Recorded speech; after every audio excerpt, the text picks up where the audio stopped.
Imagine an online crime sandbox. You can steal any car, rob any store, team up with your friends, or run from the cops at a 5-star wanted level. There are hundreds of missions to do, and as you move up in the world, you can set your eyes on even making some real money with heists or businesses. That is the promise laid out in GTA Online. Even when you first load into the game and do the tutorial, it feels like the world is your oyster as the game shows you all the cool things you can do. Then you get to the real game and something feels off. Why am I getting a phone call for a property that costs millions every minute? What are all these flying motorbikes doing in a GTA game? And worst of all, what do I do? The year is 2013. Rockstar Games is one of the most well-respected and well-off game companies around, and they just released their biggest hit yet, GTA 5. The game hits huge in the box office, bringing 8.8 million sales in its first week alone. Big things are in the plans for the future. The online mode is looking to get updates but not performing well at launch. Who knew that in 10 years the whole thing switched? Nowadays, Rockstar is putting a lot of energy into the online mode with multiple new content updates a year. So why is it then that GTA Online is so broken and unbalanced, with no clear sense of progression and riddled with hackers? The reason is, of course, money. GTA Online could have been one of the greatest online games ever made, but Rockstar chose profit over product and turned the game into a shark card printing machine. Chapter 1. Microtransactions run the game. GTA Online is technically a free expansion to GTA 5, included if you own the game.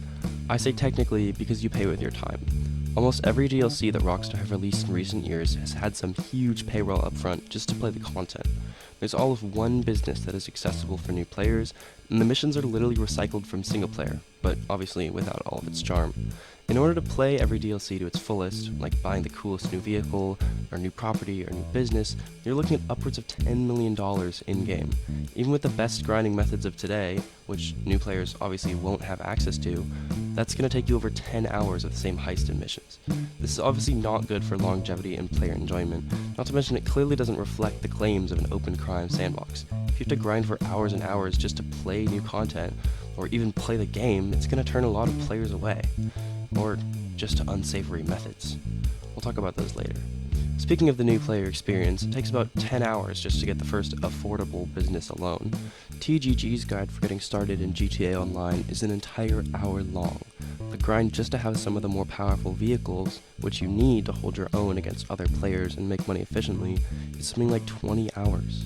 As previously stated, this doesn't look all that much like a fun and cool crime sandbox. But wait, there's a catch. If you don't have the time or just don't feel like grinding, you can just buy money. Shark cards are GTA Online's microtransactions. Since money is used for practically everything, skipping the early levels with a quick purchase doesn't really sound like a bad idea. But GTA Online is a paid game. You're already paying just to get in. Nobody wants to pay to play the online too. That's where modding and glitching come in. Chapter 2. The problem with modding.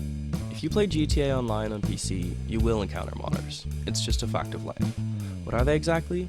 Modders are people who use external mods to break the rules of GTA Online by having the power to give themselves infinite money and levels, killing lobbies with a single click, or teleporting players around the map.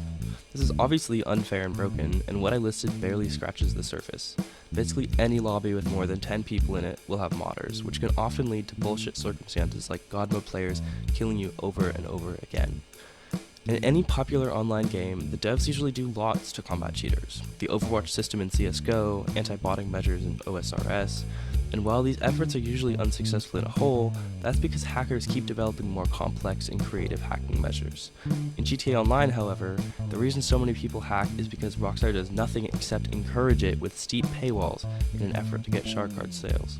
The report system has been non-functional since launch, only being reworked very recently.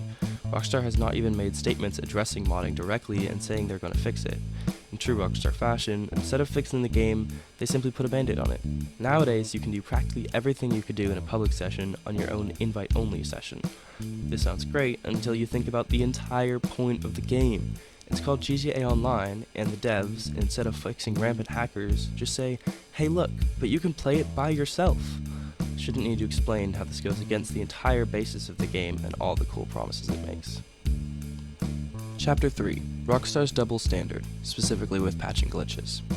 Rockstar doesn't seem to care about the player experience and game polish. Problems like the casino heist glitch, forcing you to completely restart a heist at the end, being stuck in the clouds, the game not loading between content, and horrible load times for online, taking up to 10 minutes, took years to be fixed, the load times only being fixed because someone else fixed them, and the casino heist glitch still happening to this day. The glitches Rockstar does fix, however, are of a different type. Things like money glitches and truly game-breaking exploits usually get patched somewhat quickly, but Rockstar also patches things like the Bombushka Bay, which could carry vehicles and players in it.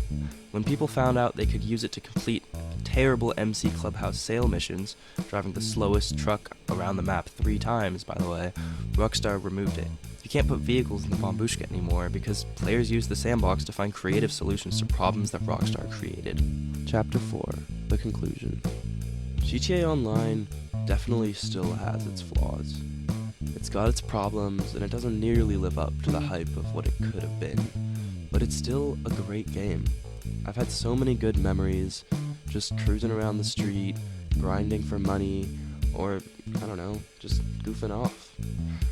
And there's still bits of that crime sandbox that can be found in the game. Just because it's not everywhere you look, if you play long enough, you will find it. Sometimes it's hard to look past the glaring issues like balancing and glitches and modders in every session, but there are gems in this mess of a video game. So if you haven't tried it out, I'd give it a go, if anything I've said sounds bearable or interesting, but yeah, that's GTA Online, I guess, so